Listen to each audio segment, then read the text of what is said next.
Supplies department చేయాల్సినటువంటి పని ఏం చేస్తుంది? కేంద్రానికి రాష్ట్రానికి వడ్లను కొని ఇస్తుంది గంతే. మరి సివిల్ సప్లైస్ డిపార్ట్మెంట్ కు 58,000 కోట్ల రూపాయల అప్పు చేయవలసినటువంటి అవసరం ఎందుకు వచ్చింది? ఇది కాళేశ్వరం కంటే పెద్ద స్కాము. కాళేశ్వరం కంటే పెద్ద స్కాము సివిల్ సప్లైస్ డిపార్ట్మెంట్ లో జరిగింది. మీ నోటెంబడి మీరు చెప్పిన మాటే. మీ సివిల్ సప్లైస్ కి సంబంధించినటువంటి ప్రభుత్వం ఇచ్చినటువంటి లెక్కలల్లా ఉన్నటువంటి విషయం 58,000 కోట్ల రూపాయల అప్పు ఎందుకైతుంది సివిల్ సప్లైస్ డిపార్ట్మెంట్ కి? మీరేం ఖర్చు పెట్టినరని అవుతుంది? మీరేమన్నా గోడౌన్లు కట్టిర్రా, లేకపోతే మీరేమన్నా పెద్ద పెద్ద నిర్మాణాలు చేసిర్రా, లేకపోతే మీరేమన్నా మార్కెట్ యార్డులు కట్టినరా, లేకపోతే ఇంటింటికి రైతుకు ఒక గోడౌన్ కట్టి పెట్టినరా?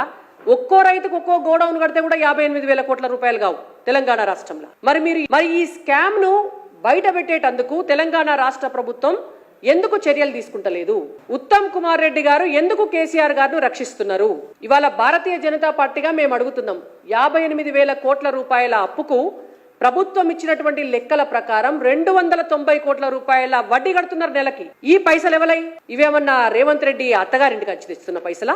ఉత్తమ్ కుమార్ రెడ్డి గారికి వాళ్ళ అమ్మగారు వాళ్ళ నాయన ఇచ్చినటువంటి పైసలా? తెలంగాణ రాష్ట్ర ప్రజల పైసలు. ఎవల కోసం మీరు అప్పు చేసిండ్రు? ఎవల కోసం మీరు వడ్డీలు కడుతున్నారు? ఎవల కోసం సివిల్ సప్లైస్ ని 11,000 కోట్ల నష్టాలలో ఉంచిండ్రు? దీని వెనుకాల ఉన్నటువంటి లోపాయికారి కుమ్ముకు గత బీఆర్ఎస్ పార్టీ ప్రభుత్వానికి రైస్ మిల్లర్లకు మధ్య ఉన్నటువంటి అవగాహన ఏం జరిగింది అనేటువంటిది ఈ ప్రభుత్వం ఎందుకు బయటపెడతలేదు? ఇవాళ మేము ఒక్కటే డిమాండ్ చేస్తున్నాం. బీఆర్ఎస్ పార్టీని కాపాడడం కోసం, బీఆర్ఎస్ పార్టీ పెద్దలను కాపాడడం కోసం, ఇవాళ ఉన్నటువంటి కాంగ్రెస్ పార్టీ పెద్దలు వాళ్ళని వాళ్ళు కాపాడుకోవడం కోసం తెలంగాణ ప్రజల్ని మోసం చేసేటటువంటి ప్రక్రియ నడుస్తుంది. కాబట్టి మీకు నిజంగా నిజాయితీ ఉంటే, మీకు నిజంగా చిత్తశుద్ధి ఉంటే రేవంత్ రెడ్డి గారు మీ పట్ల, మీ సివిల్ సప్లైస్ డిపార్ట్మెంట్ పట్ల ఇప్పటికే మా బీజేఎల్పీ లీడర్ మహేశ్వర్ రెడ్డి గారు అనేక ఆరోపణలతోటి, మీకు అనేకమైనటువంటి ఆధారాలతోటి బయటపెట్టినటువంటి విషయం తెలుసు. దానికి కొనసాగింపుగా ఇవాళ